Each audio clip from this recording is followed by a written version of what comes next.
Kemiskinan dan keterbelakangan bukan aja masalah yang dihadapi oleh masyarakat miskin, tetapi masalah ekonomi secara keseluruhan. Karena kemiskinan identik dengan masyarakat daerah tertinggal dan masyarakat desa pada umumnya. Beberapa upaya pemerintah sudah dilakukan untuk mengeluarkan masalah ekonomi yang tertinggal. Namun sampai saat ini belum terlihat perubahan karena memang cukup sulit dengan keterbatasan dan perubahan permasalahan saat ini. Beberapa penelitian melalui kajian oleh pakar di bidang sosial, ternyata kemiskinan absolut terbanyak terjadi di sektor tanaman pangan. Dan kemiskinan tersebut merupakan resultan interaksi antara teknologi, sumber daya alam, kapital, sumber daya manusia, dan kelembagaan kebijakan. Besar kecilnya peluang yang kita miliki saat ini ditentukan oleh penerus petani selanjutnya. Sesuai moto program nasional bahwa kita ini akan menjadi lumbung pangan dunia di tahun 2045. Makanya harapan saya teman-teman muda yang sekarang ingin terjun di dunia pertanian, ayolah segeralah. 20 tahun itu bukan waktu yang lama ya.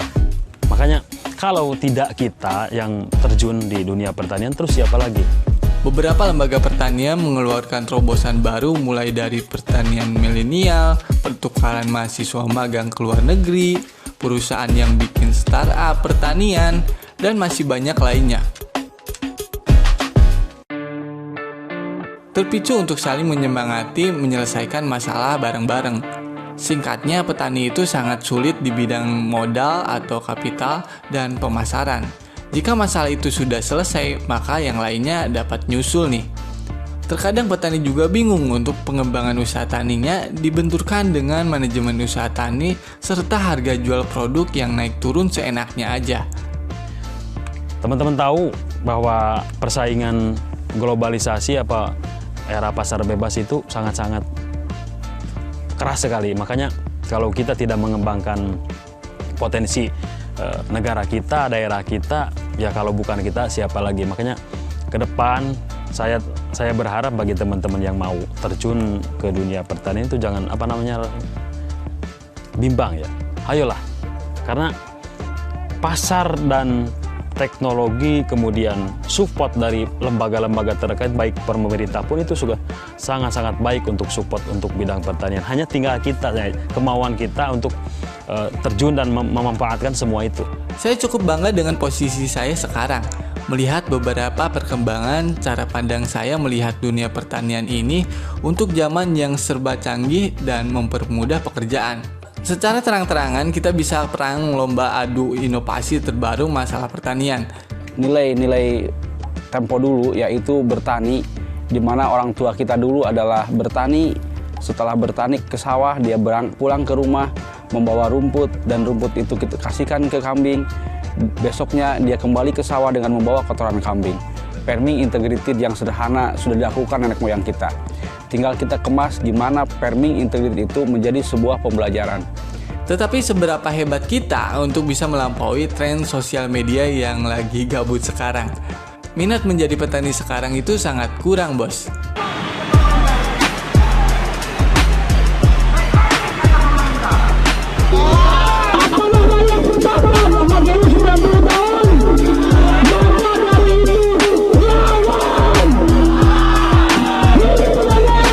Pernah saya berpikir waktu jadi mahasiswa dulu, iya juga ya, banyak banget peralihan lahan dan lagian petani sekarang kok udah pada tua. Saya menyaksikan sendiri minat ketertarikan teman seperjuangan saya yang lebih memilih pekerjaan lain dibandingkan dengan menjadi petani.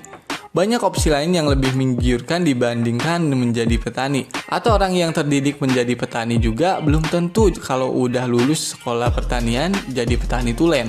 Padahal potensi pertanian kalau misalkan digali-gali itu sangat luar biasa. Saya sebut wajar karena logisnya kita gak punya lahan misalkan. Atau enggak teman kita yang punya lahan tapi cuma sedikit gitu. Terus dari segi modal yang lumayan besar sedangkan ekonomi kita aja masih pas-pasan. Kita masih butuh ini itu. Tentunya banyak banget alasan yang diutarakan oleh teman-teman saya. Menjadi karyawan di perusahaan A, B, dan sebagainya. Pemikiran itu yang keluar dari teman-teman dan di daerah kampung halaman saya.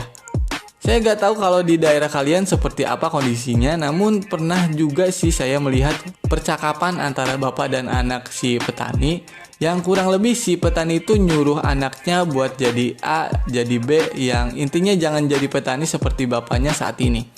Hampir 2 tahun ini saya nggak update di agrotani. Kesibukan di lapangan membuat saya bosan dengan keluhan sana-sini tentang ekonomi berbasis pertanian.